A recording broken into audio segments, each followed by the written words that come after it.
Okay, fellas, just a quick recap here. In my last video, when I shut down the experiment, something amazing happened. This thing ran hotter than I had ever seen it run before.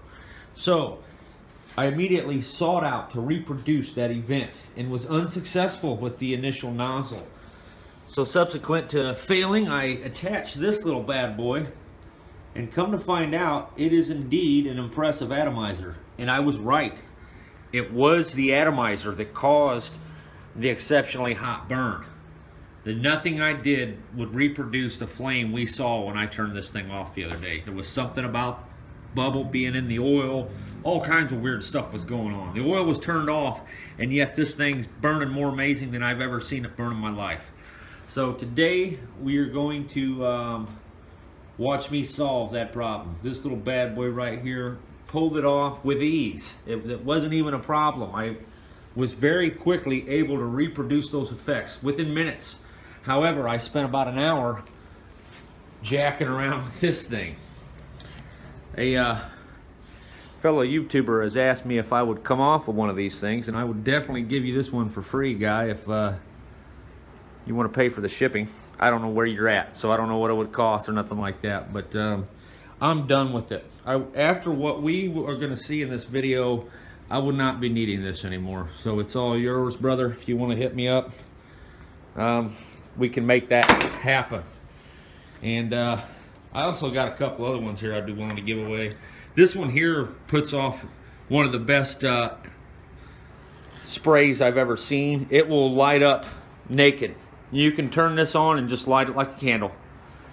But it doesn't have a high airflow, so it needs induced draft to work with it.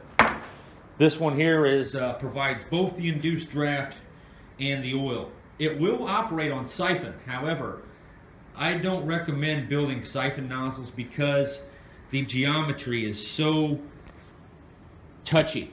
They are very geometrically specific based on their performance. If you change a piece of hose on one of these things, you know, it won't run the same. If you make the length of the hose different, all types of little variations are going to change the way that unit works. So that's why I use induced flow or pumped oil, whatever you want to call it. And definitely the way to go. I have an idea where you could build an oil pump a little easier than this by using two small pumps in tandem. Very cheap electric pumps that come out of Swiffer wet jets. Or Swiffer wet jets. Man, I can't say that. So I'm shutting up. Let's get on with this.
Not bad.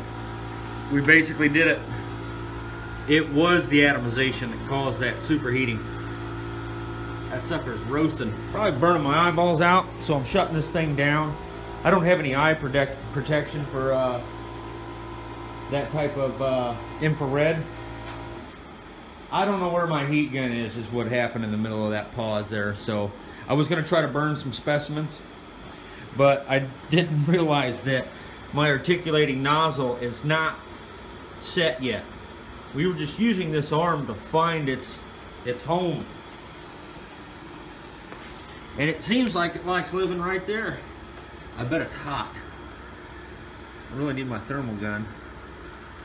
Got a little bit of heat to it. For the amount of air that was passing through it, you know, probably worked out as a nice little superheater or heater. At any rate, I'm very happy. Basically, I was right. It was the atomization that was causing that extremely lean burn at the end of the video we saw. This atomizer is freaking awesome. I'm so happy with how well it turned out. I have a video of this thing not doing good at all, and it's because it was too much airflow. But after tampering with it, it just goes to show you, you could have a working device right there in your hand and you won't know it. You just have to tinker with it. You have to learn its settings. If you watch the video, I'll try and put a video, just a link in the description of this nozzle the first time I posted, and I didn't have this kind of success with it at all. And it came down to getting some PDFs open and reading, figuring out, and then finding some diagrams that showed the sweet spot for these nozzles. And basically, right about where I got that drawing is an ideal place to have your oil nozzle. You'll have to find the spot like I showed you. You'll have to observe the oil flow at first. That's the only way to do it. You can try and do it while it's burning, but I don't think you get a good enough representation of what's really happening. Just use a little suction line that's clear and dial it in that way. This seems to be the better route. But I think I'm done with this thing for today. I'm going to go ahead and permanently mount that nozzle and protect its tubing, because that stuff will melt. I've already had that happen once. But at any rate, probably ought to aim that up. That's too cool. At any rate, I'll sell the whole thing, $200, man. What do you think? Get a hold of me.